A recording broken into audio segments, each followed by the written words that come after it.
Estonia, and the world, how the first digital nation handles security and economy in a turbulent era. And I'd like to offer a special welcome tonight to some of the high school students, college students, and teachers who also participate in the World Affairs Council's education programs throughout the year. Our council works with nearly 3,000 youth each year at the middle and high school levels to provide much needed foreign affairs and international education across our region. As we all know, these students are not just the leaders of our future, but they are also the leaders of today. We'll get to meet a 10th grade student from Girard College later in our discussion, when Jalen Handy will pose the final question to our ambassador this evening. If you have any technical issues during the program, please use the chat function, and the Council's Vice President of Programs, Haley Boyle, will help you behind the scenes. Later in the hour, if you would like to ask a question during the question and answer period for the audience, just type it into the chat. We'll get to as many of those questions as possible, and you can submit those questions at any time during our discussion. I'd now like to welcome my co-moderator and partner, Raleigh Flynn, President and CEO of the Foreign Policy Research Institute, to introduce our guest of honor. Thank you. Thank you, Lauren. My name's Raleigh Flynn. I'm the President and CEO of the Foreign Policy Research Institute. I'm delighted to be here today, and with a special thanks to Lauren Swartz and to the World Affairs Council of Philadelphia, and also to those FPRI board partners and members who are in the audience. We're grateful to you for your support. We couldn't do what we do without you. Today, this afternoon, we have the honor of being joined by the Honorable Jonatan Vseviov, who is the Estonian Ambassador to the United States, and he's been that since 2018. Ambassador Vseviov is currently serving on his third diplomatic posting in Washington, D.C. During his previous tours in D.C., Ambassador Vseviov was involved with the expansion of the visa waiver program for Estonian citizens. And in light of the 2007 cyberattacks on Estonia, he was engaged in securing the political support of the U.S. And in 2014, Ambassador Vseviov worked on achieving additional assurance and deterrence measures from the United States. Before assuming his current duties, Ambassador Vseviov worked at the Estonian Ministry of Defense for 10 years, rising to the post of permanent secretary in 2016. During his tenure at the Defense Ministry, the ambassador also had a leading role in shaping Estonia's defense policy, both domestically as well as internationally. He's the author of The Concept for Comprehensive Approach to Defense in 2009 and the National Defense Strategy of 2010. These are documents that led to significant conceptual change in organizing defense in Estonia. Mr. Ambassador, thank you so much for being here with us this afternoon. And now I turn it over to you to make some opening remarks. Thank you so much. Thank you. It's such a pleasure to be with you. Unfortunately, via video screen, not physically. Hopefully sooner rather than later, we'll be able to meet, actually meet. But nevertheless, it is a pleasure to talk to you about Estonia, our story. Also, because Philadelphia is one of my favorite cities in the United States, and I think extremely relevant for Estonia for a number of reasons. Clearly one of the most important places where the American Revolution took place, the birthplace of the Republic, really.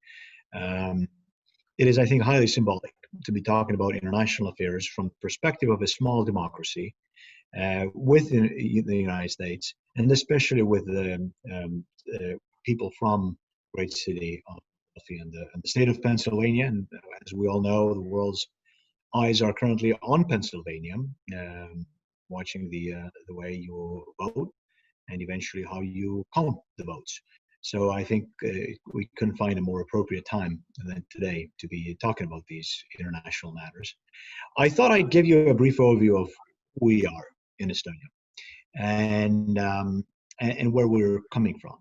Because oftentimes, even though history does never repeat itself directly, history does provide a little bit of insights into why different people view world events the way they do. And I don't have much time, so I won't go over the 5,000 years of Estonia's history, during which we think that the Estonian people have lived in a part of the world that we consider Estonia, in a relatively cold uh, northeastern corner of Europe. I won't even go into the 700 years of modern history. Estonia. All I want to do is first tell you that whenever I hear Estonia being described as a pro-Western country, um, I always dislike that characterization, because if you were to visit Estonia, of course, today, you were to visit our capital city, for instance, Tallinn, which is a nice medieval old town, you would recognize that for centuries now, we have not been pro-Western. We have been the West, and we are the West, and we'll always be the West. As Western, as European, as any German city, or as any French city for that matter, as European as any other Northern European country. The modern history of Estonia, Estonia as a political entity, goes back to 1918, when after the First World War, when Europe had torn itself apart, old empires had crumbled. The Austro-Hungarian Empire ceased to exist. There was a revolution in Russia, of course, a revolution in Germany, total chaos on the continent. A group of people, our founding fathers, decided that the chaos in which they found themselves presented a unique opportunity. After 700 years of different foreign occupations, to declare ourselves independent. The Declaration of Independence of Estonia was written in 1918 in February. It was first read out in February of the 23rd, and actually became official the next day, February 24th. And if you go back to the Declaration of Independence, there are obviously a number of Estonian-specific things in it. It talks about the 700 years of different occupations. It talks about our desire for freedom and the unique moment of history we found ourselves in 1918. But if you peel that aside and look at the ideas and values upon which it is built, then you will recognize that these are the exact same values and principles upon which your American Declaration of Independence is built on. These notions of freedom and democracy, and rule of law, ideas that have their roots deeply in European Enlightenment era philosophies. So we declare ourselves independent, have to fight a war of independence for 2 years. We succeed. We defeat both the Russians in the east and the Germans for us is the south, and establish a modern parliamentary democracy. 1920s go by fast, 1930s go by, and by the end of 1930s we have clouds gathering over Europe again, of course. In 1939, the Nazis and the Soviets become allies. And in 1940, we are presented with an ultimatum to let in Soviet troops. The government made a decision to let the Soviets in. The decision ended up being a wrong one. We were occupied, first by the Soviets, then by the Nazis, then by the Soviets for 5 decades. Unspeakable crimes against us and others on our soil that were committed during 5 decades. And then we re-emerge on the map in 1991 as the Soviet Union collapses, with 2 significant lessons that we as a people have taken away from 1940, from the 20th century, from our history. And the reason, by the way, I'm telling you this story. The 2 lessons. Lesson number 1, we should never be alone again, especially if you're a small country. You don't want to find yourself between rock and a hard place, quite literally, between the Soviet Union and Nazi Germany, as we found ourselves in 1940.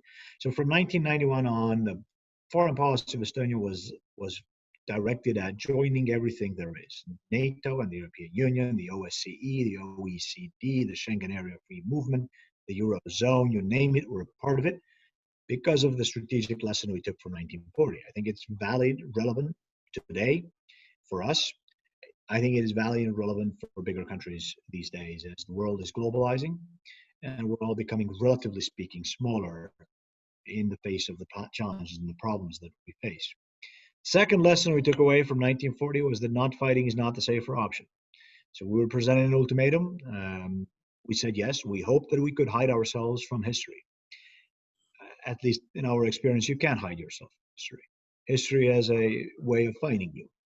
And not fighting is not necessarily the safer option. So that's what has led us from 1991 on to invest in our defense, to not only join NATO, but work towards making NATO as strong, as credible, as capable as we possibly can, not only as a concept, but also as a military force on the eastern periphery of the alliance.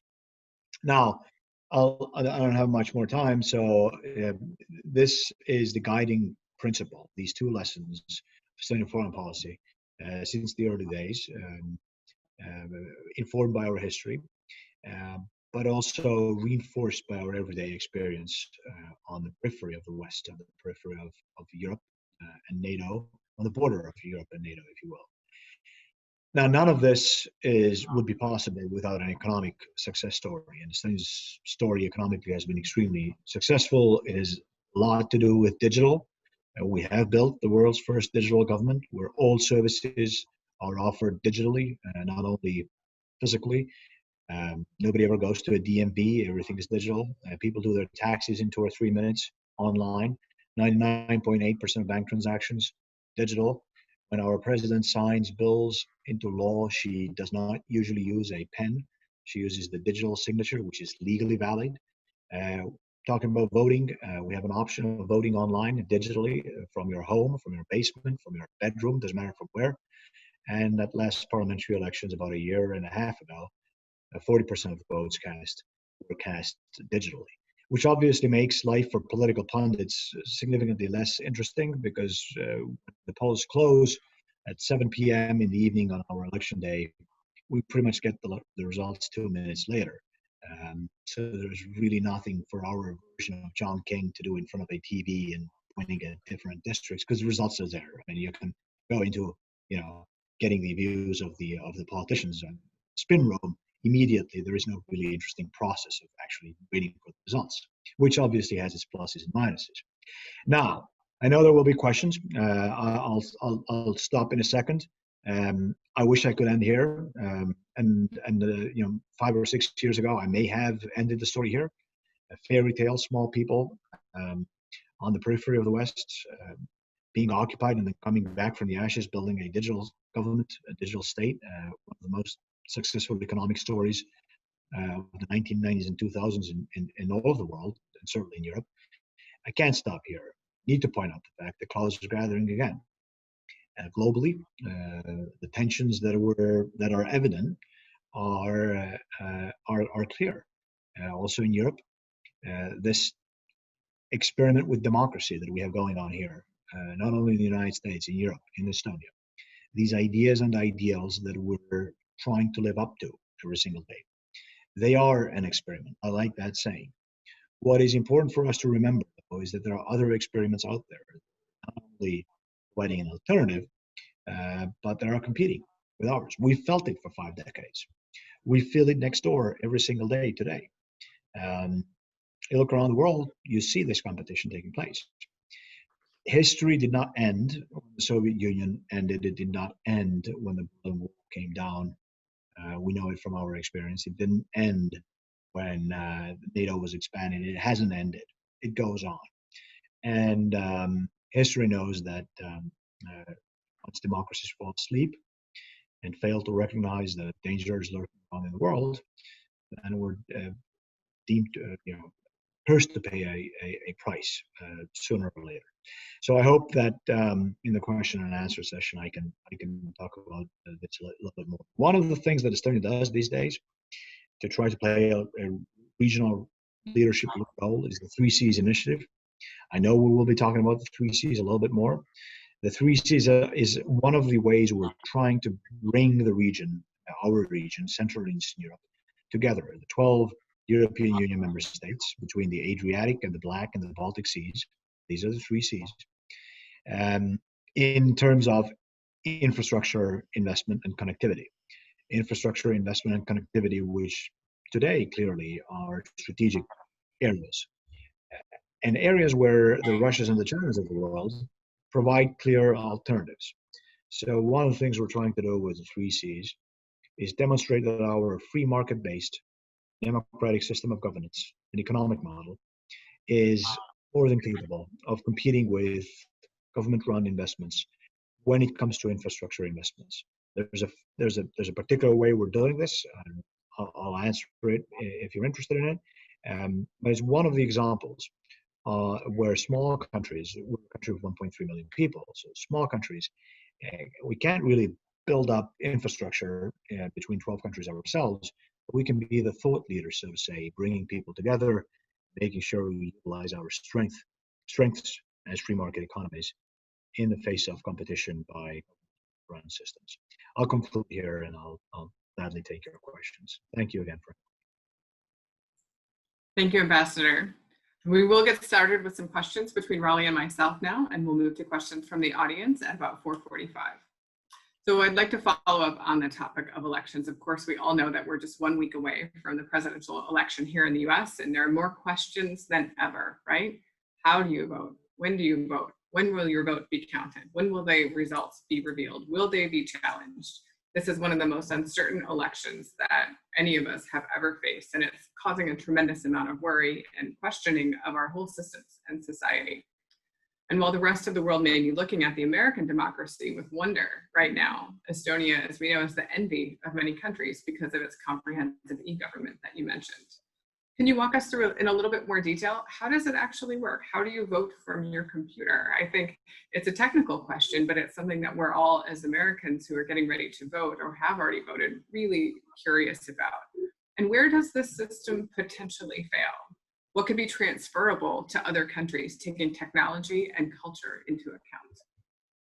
That's a wonderful question, and I have to give you the story of how it all came about. It actually started in the 1990s. We were lucky enough to regain our independence and restart our economy at about the time when the internet was becoming a thing. So that allowed us to bypass and skip a number of legacy systems. So no Estonian has ever used a checkbook, for instance, because when our banks started, then the internet was already there, and they went into online banking immediately. And it oftentimes is easier to make use of technology when you don't have a legacy system that you have to take care of or get rid of, whatnot. So we were lucky in that sense. And then we were also lucky to have a number of successive governments who were able to ask the right questions and provide brave answers. So basically, to make the whole story very, very short, the government realized, governments actually, successive governments, so it was a bipartisan thing, realized in the 1990s that the internet was becoming the thing of the future. And one of the first questions they asked themselves was that, okay, if now the private sector is moving online, then how come we're not moving online with the private sector as the public sector? How come we're not offering, if the banks are offering online banking, then why is it so that the DMV is not offering online DMV services? So that was the first original push to go online for government agencies. Push that was top-down, straightforward, politically mandated push. The other thing that they did that was very smart was we started building up the public sector digital infrastructure.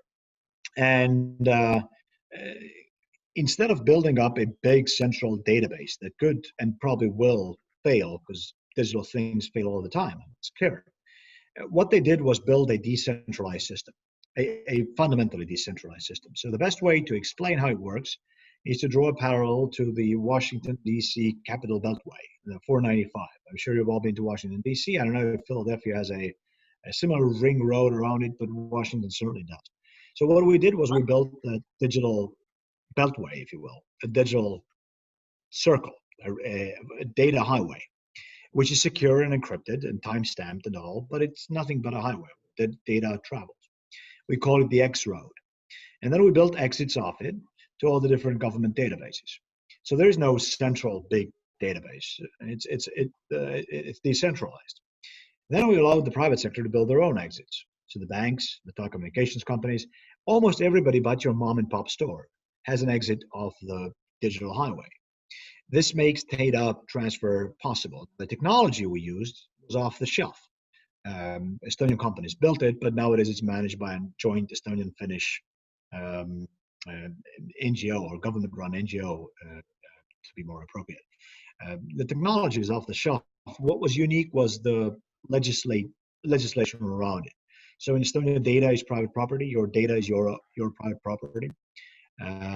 We made the laws flexible enough to accommodate digital development. So we didn't have to create a separate law for the digital if we already had the analog version regulated. So that made things a lot easier. The other thing that the government did, the second sort of key pillar. So one key pillar is the digital highway, the X road, where data flows. The second key pillar was the digital ID. So the question was straightforward. If you walk into a physical bank, you want to do a business, you want to access your money, first thing the teller tells you to do is present some sort of identification. And the identification you present is not your Facebook ID, but some kind of a photo ID. So the government said that, well, okay, if everything's going to be online, how come we're not offering our citizens digital IDs? And they started offering digital IDs. Digital ID, again, technology is off the shelf. It's a chip, a combination of a chip and a PIN code in your head.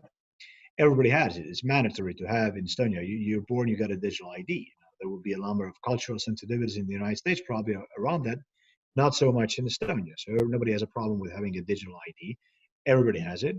This digital ID allows us to sign documents in a legally binding way digitally. This digital ID allows us on that 495 data highway. So this is also what allows us to do our taxes in 3 minutes. Unless we as owners of our data, unless we turn certain exits off. So we want to turn the IRS exit off for some reason, or we want to turn the exit to my bank off. Unless I turn it off, it's open, meaning that data flows. And if the IRS, if I do some business, if I have a bank account, the IRS already knows my bank account. The privacy thing is taken care of by the fact that I own the data. And if I don't want anybody to know anything, then I can go and turn it off, and then I'll do my taxes in 1 hour or 2 hours or 2 days or who knows how long. But if I'm okay for the IRS to know what I made and didn't make, which by law anyways they'll find out sooner or later, then the data flow itself is not a big problem. How can it fail? Well, centrally it really cannot. There is no center point. There is no, if there's a traffic jam on 495, then there's a traffic jam. It's a problem, but the whole 495 does not collapse. If 1 or 2 or 5 or 10 or 20 of the exits go down for who knows what reason, then there will be a lot of angry people. But it's not going to be the end of the world for the whole system. Elections. So there are a number of legitimate concerns with digital voting. One of them is none of them, by the way, is technical. The technical thing we can explain. It's technically safe. A lot of people have attacked the Estonian digital ID. There have been 0 cases that we know of in the history of our digital state where somebody has been able to crack the code, so to say. 0 cases. 0 cases. If there's 1 case, then we have a big problem and have to rebuild everything. But 0 cases until now. By the way, what is important here is transparency. If there are problems, and there are always problems with digital stuff, the government has to be transparent. You can't tell people that there's nothing to worry about when there really is something to worry about. This transparency builds trust, does not erode it, at least in Estonia's experience. But the one big problem, the one legitimate concern was that, well, if you can vote from your bedroom or your office, what if your boss is running as a candidate and comes make sure, watches over your shoulder when you're voting to guarantee that you vote for him? Now, when you go to a polling station, a physical polling booth, then clearly he cannot come into the station. He cannot come beyond the curtains to see who you vote for, the paper ballot. But with a digital option, he actually can do that.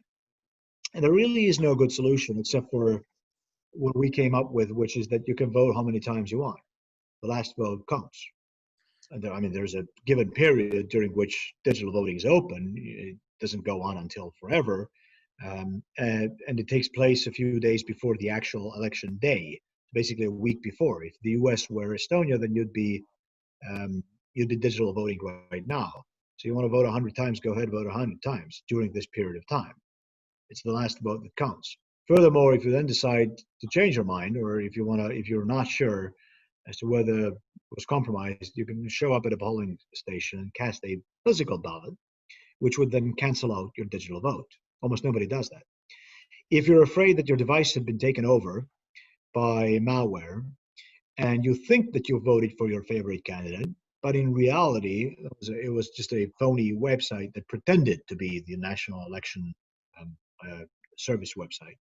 Then you can log on with a different device using a different internet connected device and see how your vote was counted. So these are the safety systems we've put in. Is it 100% secure? Of course not. Is it more secure than a paper ballot-based alternative? Oh, absolutely it is. We're absolutely convinced. Privacy is the other concern. I mean, all of our medical data is digital. All of the prescriptions are digital. Everything is digital. There are a number of benefits from doing that, but then again, the privacy concern, clearly. I mean, one of the most private data anybody has is medical data. In our case, everything is digital. There is no paper-based copy of anything anywhere. You go see your doctor, you change the doctor, you don't fill out anything because they will get the file, so to say, digitally. Nobody emails it to them. It's again on the 495. It's one of the exits on the 495 thing. So again, unless you turn it off, data flows, and you own the data. Is privacy guaranteed at a level of 100%? Of course not. Clearly not. And we've had cases, and we've actually prosecuted cases where doctors have read some, person's file without having a right to do so. Is it better than the paper-based alternative? We're absolutely convinced it's better from the perspective of privacy. If your doctor or somebody in your doctor's office decides to look at your file, which is in a physical form in some metal box somewhere, then there is no log that stays behind. If the person decides to take a photo of this with their cell phone, they can do that. They can pretty much get away with it anonymously. In the digital domain, you can't really do anything anonymously. So is it better protected? We think it is. Can we prosecute the violators at a higher rate of success? We absolutely can. So the benchmark for digital governance that we need to cross over is not the 100% perfect world, which we'll never have. The benchmark is, can we do digital stuff in a more secure and a more respectful way towards privacy than the paper-based alternatives, and we think we can. Now, what about the world? So the European Union is discussing a digital ID now. Finland has adopted our close neighbors to the north, has adopted the X-Roads data highway concept. A number of countries around the world are looking at our digital prescription system. Actually, a number of states here in the United States at the state level are looking at stuff that we've done with the DMV and with other services that we offer. At the federal level in the United States, it's hard to see it function because one of the preconditions for the Estonian model to work is a digital ID. The United States does not have a digital ID that would be in the masses. So say not everybody has a passport, and the federal government issue much else, but states do. And even if states don't want to, even if there are cultural or political obstacles to, let's say, do everything digitally, do voting digitally, which I perfectly understand, then there are bits and pieces that states can do, either with regards to some services or with regards to some segments of the society. National Guardsmen, for instance, National Guard ID oftentimes has a chip on it. So in theory, the technology again is off the shelf. You could use our digital government backbone and provide services for members of your National Guard who already have that ID. In theory, you could also offer them digital voting options if they're, let's say, deployed overseas and have to vote via mail anyways. But this is theoretical, philosophical. I mean, I'm speculating here, but I'm trying to answer your question as to whether some elements of what we've done can be translated or can be taken over by the United States. Well, the final question that I have to answer on this is, why should you? Well, why should we? I can't speak on behalf of you. I can't speak on behalf of myself. Why should we? Well, for a few reasons. Low-level corruption doesn't really take place. You can't bribe a computer. It makes bureaucracy faster. A traditional model of bureaucracy is a piece of paper moves from one office to the next, then to the next, then to the next. In a digital bureaucracy, you can do everything at the same time, so everything is faster. We think we save approximately 5 days per person every year, simply by never having to go and stand on a line somewhere at a DMV or Social Services Administration or whichever other government service you might require. Now, this is not something that young, healthy, rich people are concerned about, because they oftentimes don't require many government services. But in our case, at least, rural communities, poorer segments of the society, the elderly who receive a pension, our version of Social Security, elements of Social Security, et cetera, who do have to interact with the government. Well, not having to go anywhere and meet a government representative in a physical office somewhere saves a lot of time for these people. And finally, simply by signing documents digitally in a legally binding way, also in the private sector. So this is not a government thing. So if two banks make a business deal, they sign these documents in Estonian digital ID and with a digital signature. Saves a lot of money. We think on an average 2% of our GDP every year. 2% of the GDP we save by doing things digitally. 2% of the GDP is our defense budget. So we save the defense budget by signing things digitally. So all in all, I think it's just a smart way to do business. And if everybody can't do everything that we've done, it's perfectly understandable. There are certainly things, elements, bits and pieces here and there that might be interesting for people to look at, especially considering the fact that the technology, as I've said 100 times already, is off the shelf. You can build it. It's the legislation, the regulation that is relatively unique. Everybody can take over from us. That was a long answer. I'm sorry. It's a great answer. Mr. Ambassador, I'd like to stay for a moment on the topic of elections. It's hard to get off them. But in a slightly different way, to talk about foreign influence in elections. As you know, 2016, we had Russian influence in our election, Russian influence at least. And again, just I think a week or two ago, the intelligence community identified what they said were Russian and Iranian influence in the operations, in our or trying to influence the outcome of the election here in the U.S. Estonia is no stranger to Russian influence operations, and having suffered major cyber attacks at the hands of sophisticated foreign adversaries. Can you comment on what you think is the best defense against these kind of threats, especially from sophisticated foreign adversaries? And is there anything we in the U.S. can learn from Estonia? Well, that's a very, I think, good and extremely important question. My understanding of what is happening here is based on press reports, just like most people. So I've obviously read the intelligence community representatives' statements from this cycle, as well as clearly, obviously, from 2016. I'm afraid this is another example of history not ending, and geography losing its significance as a buffer for security reasons. We're all out there. There are competing systems, competing governments that clearly will, if rational, won't attack us in areas where they think we're strong. So they will try to identify our weak points and then utilize those weak points against us. And it's a known fact that authoritarian regimes tend to view democracy itself as weaker. It's surprising because it's been proven wrong time and again by our history, but that's the image that people get. And what the aim is not to defeat us necessarily militarily immediately. The aim is to eventually confuse us into paralysis. So chaos, if you will, within our societies, which would then lead to paralysis. We're no strangers to this, but I should tell you also that even though we've had a lot of experience with cyber attacks, most famously in 2007, when we became the first famous real example of a major cyber attack in the world, influence operations have not really been that active against us, partly because we're a small country.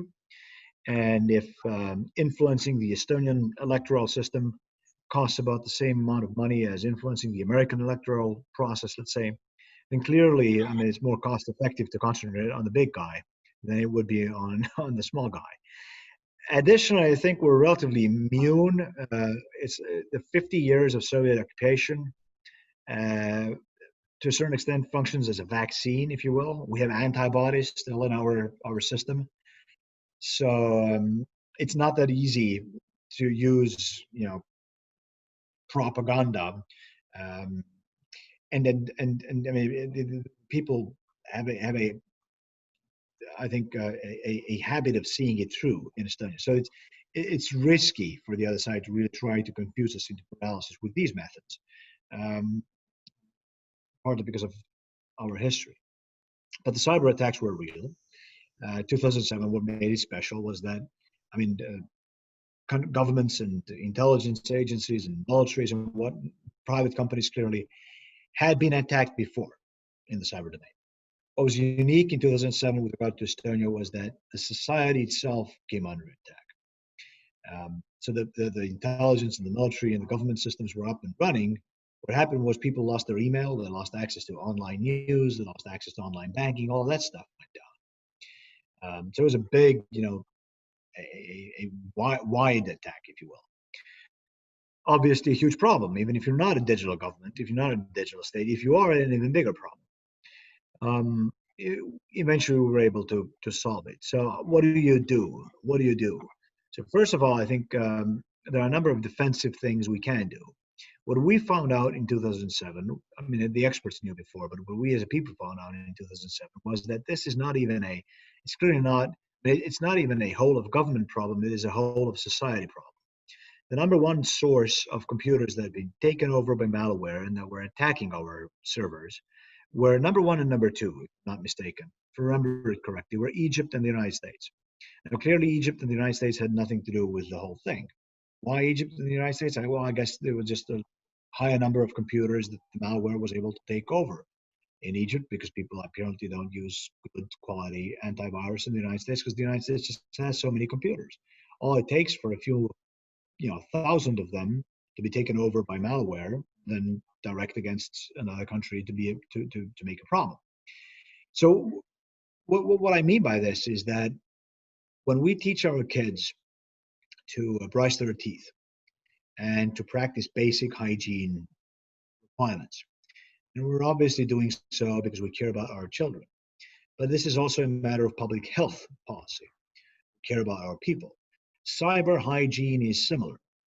The fact that we should be, that we should be teaching our children and our parents and our neighbors not to stick a memory stick that they found on the street in their computer, or not to click on a link that seems strange, or not to open an attachment that comes from somebody that they do not know, is important because we care about the safety and security of their computer, but also a matter of public safety. So these sorts of defensive things, basic cyber hygiene, basic education, how well we prepare our children. I mean, our children are online very early in their youth. How do we make sure that they're safe online? How do we as a society, not just as parents, make sure they're safe online? These things are extremely important. Basic education. Obviously, the higher you go, government databases need to be secured, encrypted, and so on and so forth. This is the defensive stuff. But I think the most important thing, the most relevant lesson from 2007 in our case, that I think is strikingly simple, but often people fail to recognize, is that when you come under either a cyber attack or a propaganda attack of some sorts, an influence campaign, then it's never the computer that is attacking you. There is a human being made of flesh and bone who's making that decision on the other side. And they have their own cost-benefit analysis, for as long as they're rational, and arguably they are rational. If you want them to stop, then it's not enough to deal with the computer.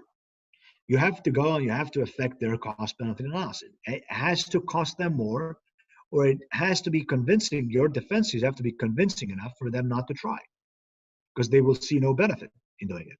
If they're continuously doing it, then clearly our deterrence does not work. So how do you create deterrence? Well, first of all, you need to attribute. Somebody's attacking you, you need to go out there and tell the world that somebody is that particular person or that particular country. It's doable. We've done it before. It has to be done all the time. Attribution, number one. Number two, you have to be clear about what the cost of malicious behavior like that will be. And the more united you are with your allies, the better off you are. So it's not just the United States and maybe NATO allies and Canada and the European Union. There are a lot of like-minded democracies that should be always acting together. And then you have to be consistent. You can't just wake up one morning and then, hit back with sanctions or what. You have to be consistent, because at the end of the day, deterrence is political messaging. And if you want somebody to be deterred, then you have to make sure that they get the message consistently, that they understand the message. And they won't if you go on and off and sometimes do react and sometimes don't react. So a cyber attack against a NATO ally, an influence campaign against a political process in one NATO country, it requires the same collective response as the malicious activities against oneself. So that's what we should be doing. I think we're better off today than we were in 2007. We're attributing more often. The very fact that we're discussing openly what the American intelligence officials have said is testament to the fact that we're better off. But we're clearly not at a perfect state yet, because they're still doing it. So we need to figure out how best to deter. But the most important thing is, let's not deter ourselves from discussing strategy and policy with regard to this problem, simply because the matter itself is technical. You don't need to be a cybersecurity expert to discuss this, much like you don't need to be a nuclear physicist to discuss arms control or nuclear strategy or alliance politics in that realm. You need to realize that it's a human on human activity at the end of the day. Computer is just a device in between. Yeah. Staying on Russia, Estonia has a very large ethnic Russian population, including a lot who are actual Russian citizens. Does this pose a security problem for you? And could something like what happened in Ukraine a few years ago happen in Estonia? No. We would like people who live in Estonia to be Estonian citizens, but there are obviously certain requirements. Unless you're a natural born citizen, like in every democracy. The fact that we have a sizable group of people, Russian citizens residing in Estonia, is because they have long-term residency permits. They like to stay in Estonia, and we do not object to them staying in Estonia clearly, otherwise they would not have a residency permit. The people who are Estonian citizens, the overwhelming majority of Estonian people in Estonia are Estonian citizens. Some speak Russian at home, some speak Estonian at home, and even tinier minorities speak Finnish or Latvian at home. We're a democracy. We don't care. We don't care. There are the overwhelming majority of our people are loyal citizens, enjoy the fact that we're a free country. Those who did not enjoy the fact that we became a free country left. That's not to say that we don't have bad apples. We have bad apples like everybody had does. Criminals and crooks, and some even who don't subscribe to the idea of democracy. Of course we have, but they're not a strategic concern of ours. A Ukraine scenario cannot happen in Estonia. We're working very hard to make sure that everybody on the other side of the border also understands that that we're different. We're NATO. We are part of a military alliance that's the strongest in the world I've ever seen. And the main question is not whether we know that a military incursion, let's say, into Estonia would not succeed. We know that's not the question. The question is whether we're able to convince the other side not to even try. We've been successful in the past 30 years. We're working very hard to make sure that we remain successful in the future. But in any scenario, we don't see the problem emanating from within Estonia. Actually, by the way, the problem in Ukraine did not emanate from inside Ukraine. As a good, interesting school project, or if you will, a master's thesis project, would be a comparison in Eastern Ukraine of, let's say, the city of Donetsk, where we have a so-called People's Republic now, and let's say the city of Kharkiv in Eastern Ukraine. Look at the demographics, electoral history before the war, any metric you can come up with, they're identical. Yet one has a People's Republic, the other does not. How come? How come? Well, the Ukrainians were able to stop the Russians at a certain point, maintain control over Kharkiv, whereas they didn't have enough strength to keep Donetsk. That's the only thing that mattered. Had the Eastern Ukrainian problem, had that arisen from domestic internal roots, you would not have seen a difference between Kharkiv and Donetsk. You'd see a similar situation in all of Eastern Ukraine, and we're not seeing it.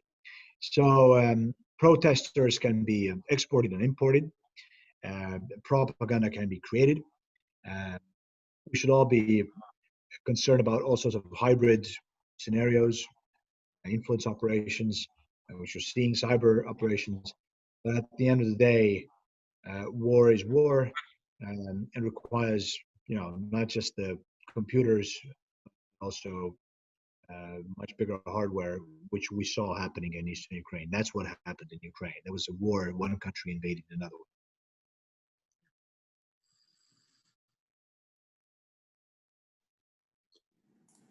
Very good, thank you. Oh, so many complexities to talk about and negotiate here. We're lucky to have your perspective.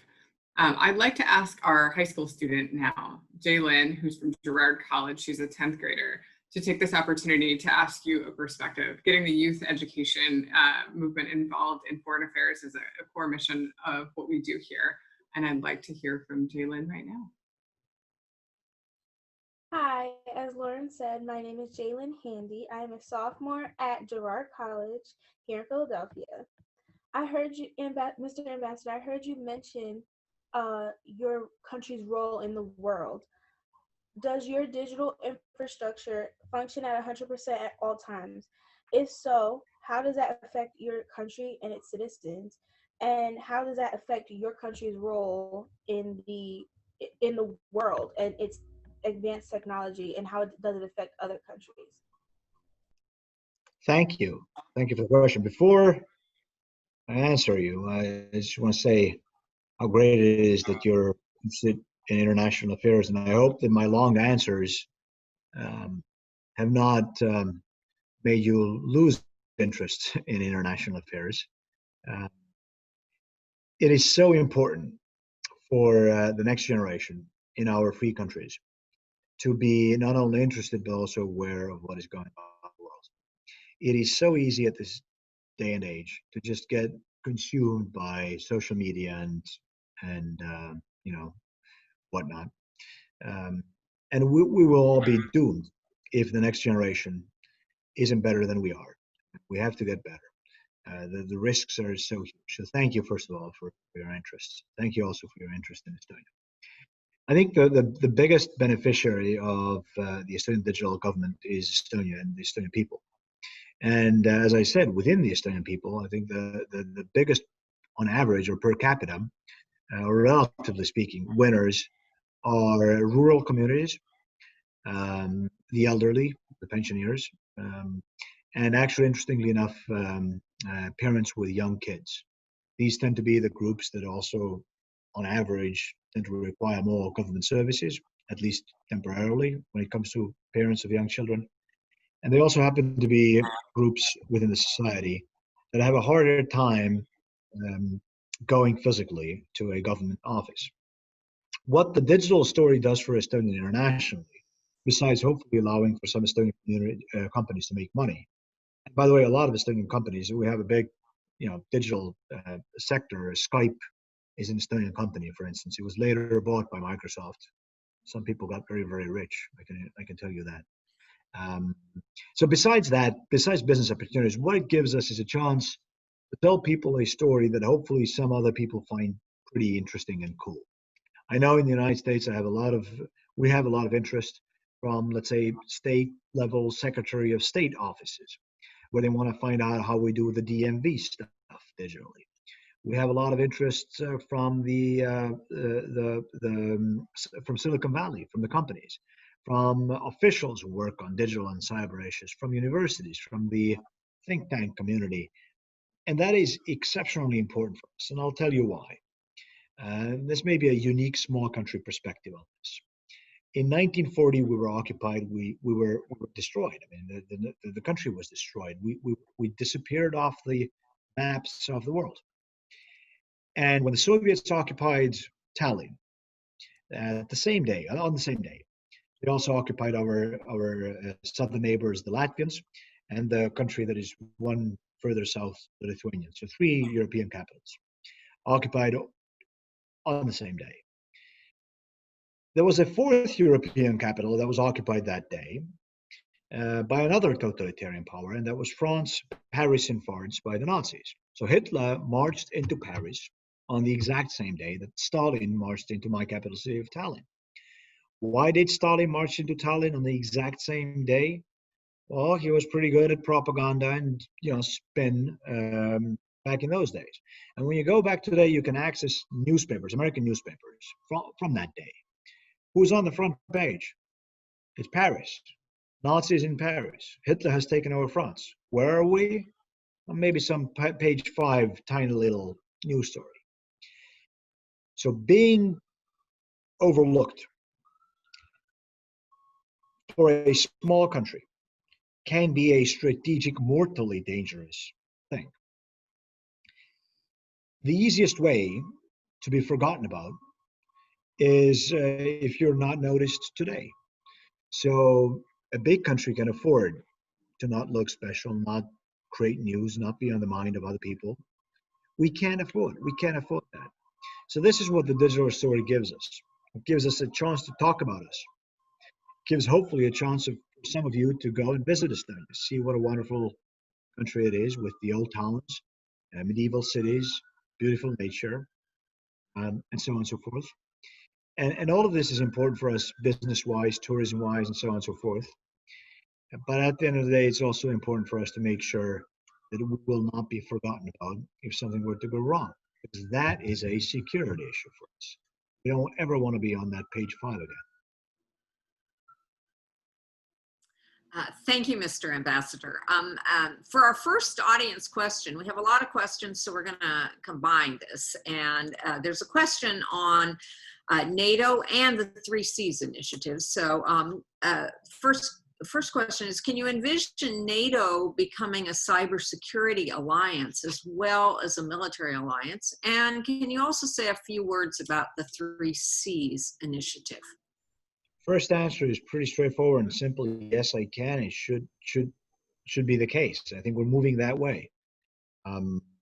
NATO brings together a group of European and North American democracies in the interest of common defense. So we've said that we will defend each other's territory, landmass, airspace, waters, territorial waters, et cetera, et cetera. The digital space is not that fundamentally different from the ones that I mentioned. So obviously we need to develop into a cyber alliance. That has to start with an ability to understand what's going on in our cyberspace, information exchange, intelligence exchange, coordinated policy on attribution. We should all be doing attribution together. If somebody attacks one of us, we should all be saying that this is not okay. All the way until taking Article 5, or so to say, collective defense decisions, if one of us actually becomes under a serious attack. Should we define what kind of an attack would trigger a collective response?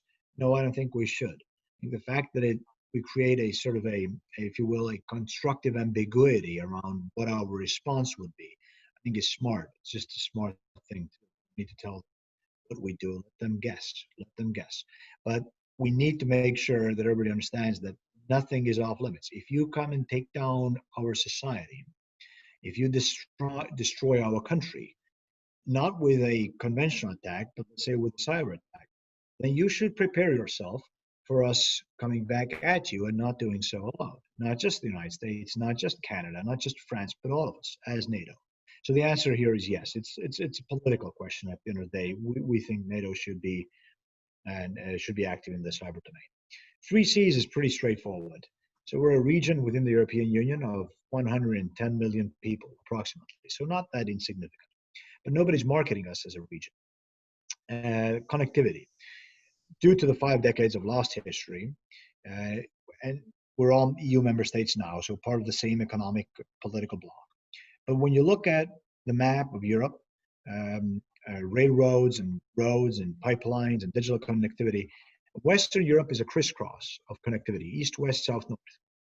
You go further east, then because of the 5 last decades, we're connected to the western part of Europe, but not so much on the north-south axis, for obvious reasons. Again, the 5 decades that we lost. The IMF, the International Monetary Fund, published a study a few weeks ago in September, which verified that there is a gap in infrastructure connectivity investments in our part of Europe that is about the size of 100 billion euros. So a pretty significant gap.